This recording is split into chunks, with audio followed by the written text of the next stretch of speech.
Welcome back hustlers. क्या आपने कभी सोचा है कि आपको हर किसी से अलग क्या बनाता है? आप में ऐसा क्या अलग है? हाँ, आपने सही समझा है, ये हमारा पर्सनैलिटी है। हम कुछ लोगों की और उनके पर्सनैलिटी के कारण आकर्षित होते हैं। तो एक पर्सनैलिटी क्या है? आपका पर्सनैलिटी आपके सभी कैरेक्टरिस्टिक्स या क्वालिटीज का एक कॉम्बिनेशन है जो आपको अलग बनाता है।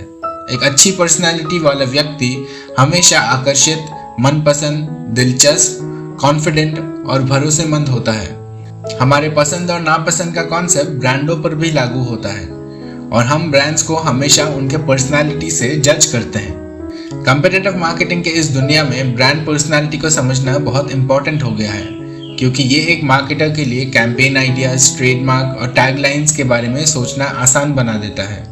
एक मजबूत ब्रांड पर्सनैलिटी एक मार्केटर को अपने टारगेट मार्केट को समझने में, बेहतर कस्टमर रिलेशनशिप बनाने में और कस्टमर ट्रस्ट हासिल करने में मदद कर सकता है। एक ब्रांड का पर्सोनिफिकेशन एक कंज्यूमर के लिए उनकी सेल्फ एक्सप्रेशन का एबिलिटी बढ़ाता है। एक मजबूत पर्सनैलिटी वाला ब्रांड अपने कस्टमर के पर्सनैलिटी का एक्सटेंशन बन जाता है। दूसरे शब्दों में कहें तो एक ब्रांड का पर्सनैलिटी अपने कस्टमर के पर्सनैलिटी के जैसा होना चाहिए, ताकि उनमें खरीदारी का इंटरेस्ट जगा सकते हैं। एग्जाम्पल, जब हम एक व्यक्ति के रूप में एप्पल के बारे में सोचते हैं तो हम ये कह सकते हैं कि एप्पल सोफिस्टिकेटेड है, क्योंकि एप्पल के प्रोडक्ट्स मार्केट में हाईएस्ट क्वालिटी के हैं और वो बढ़िया डिजाइन बनाने में मेहनत करते हैं। हम ये भी कह सकते हैं कि एक ब्रांड के रूप में एप्पल इनोवेटिव और आर्टिस्टिक है, क्योंकि उनके एडवर्टाइजमेंट, सोशल मीडिया पोस्ट और एप्स क्रिएटिव होते हैं। इसलिए हम एप्पल को दो अलग ब्रांड पर्सनैलिटी फ्रेमवर्क्स के जरिए देख सकते हैं।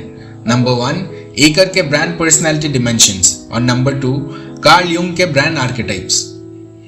एकर के ब्रांड पर्सनैलिटी डिमेंशन में एप्पल सोफिस्टिकेशन डिमेंशन के कैटेगरी में आता है, जिसमें नॉन कॉर्पोरेट, आर्टिस्टिक, सोफिस्टिकेटेड और क्रिएटिव पर्सनैलिटी का लक्षण है।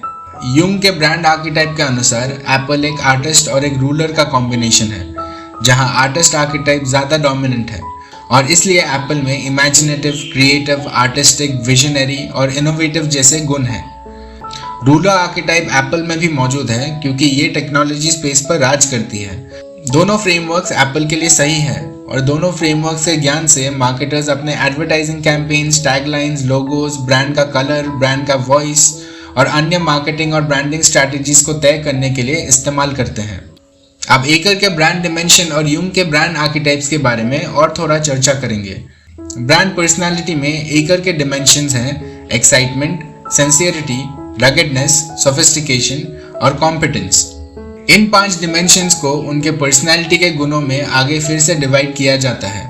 कोई भी ब्रांड को इन 5 डिमेंशन में कैटेगराइज किया जा सकता है। एप्पल सोफिस्टिकेशन, क्लास और चार्म को रिप्रेजेंट करता है, क्योंकि ये आर्टिस्टिक, क्रिएटिव और नॉन कॉर्पोरेट है। हार्ली डेविडसन रगेडनेस रिप्रेजेंट करता है, क्योंकि ये टफ है और मैस्कुलिन है। इसी तरह टोयोटा सिंसियर है, नाइकी एक्साइटिंग है और गूगल कॉम्पिटेंट है। एक ब्रांड पर्सनैलिटी में एक से अधिक पर्सनैलिटी डिमेंशन भी हो सकते हैं, इसलिए अनेक पर्सनैलिटीज वाले ब्रांड एकर के ब्रांड पर्सनैलिटी डिमेंशन के साथ प्रॉब्लम क्रिएट करता है, क्योंकि हर एक पर्सनैलिटी अपने आप में ही काफी बड़ा है। अनेक पर्सनैलिटीज वाले ब्रांड्स मार्केटर्स को थोड़ा कंफ्यूज कर सकते हैं, इसलिए युंग के ब्रांड आर्केटाइप्स को समझना और इस्तेमाल करना ज्यादा आसान है। ये एकर के ब्रांड डिमेंशन के इम्पोर्टेंस को कम नहीं करता है। एकर के ब्रांड डिमेंशंस का फायदा ये है कि ब्रांड पर्सनैलिटी मेजर किया जा सकता है। अभी आते हैं ब्रांड आर्केटाइप के फ्रेमवर्क पे। कार्ल गुस्ताव युंग एक स्विस साइकोलॉजिस्ट और साइकियाट्रिस्ट थे, जिन्होंने पर्सनैलिटीज, आर्केटाइप्स और कलेक्टिव अनकॉन्शियस के कॉन्सेप्ट्स डेवलप किए थे। युंग के कॉन्सेप्ट्स इंसान के दिमाग को बेहतर समझने के लिए बनाए गए थे, और ये समझने के लिए कि न्यूबॉर्न बच्चे का दिमाग एक खाली स्लेट जैसा होता है, जो आसपास के स्टिमुलाई से संपर्क में आने पर एक स्ट्रक्चर और रूप प्राप्त करता है, या ये स्ट्रक्चर पहले से ही मौजूद है। युंग का मानना था कि सभी इंसानों के दिमाग में आइडेंटिकल साइकिक स्ट्रक्चर्स होते हैं, और ये स्ट्रक्चर्स का नाम उन्होंने आर्केटाइप्स रखा है। ब्रांड पर्सोनिफिकेशन के कारण मार्केटर्स ने युंग के आर्केटाइप्स को अडॉप्ट कर लिए हैं, ताकि वो ब्रांड का पर्सनालिटी आइडेंटिफाई और डिसाइड कर सके। युंग ने 12 अलग अलग आर्केटाइप्स बताए हैं, जो है the innocent, everyman, hero, outlaw, explorer, creator, ruler, magician, lover, care giver, jester और सेज। ये आर्किटाइप्स लोगों के साथ साथ ब्रांडों में भी लागू होते हैं। इसलिए ये आर्किटाइप फ्रेमवर्क हमें ऐसे ब्रांड को बनाने में मदद करता है जो सिमिलर आर्किटाइप वाले कस्टमर को अपील करता हो। ब्रांड आर्किटाइप्स को 4 ब्रांडिंग उद्देश्यों में कैटेगराइज किया जा सकता है, जो है स्पिरिचुअलिटी को एक्सप्लोर करना, एक लेगेसी छोड़ना, कनेक्शन बनाना और स्ट्रक्चर प्रोवाइड करना।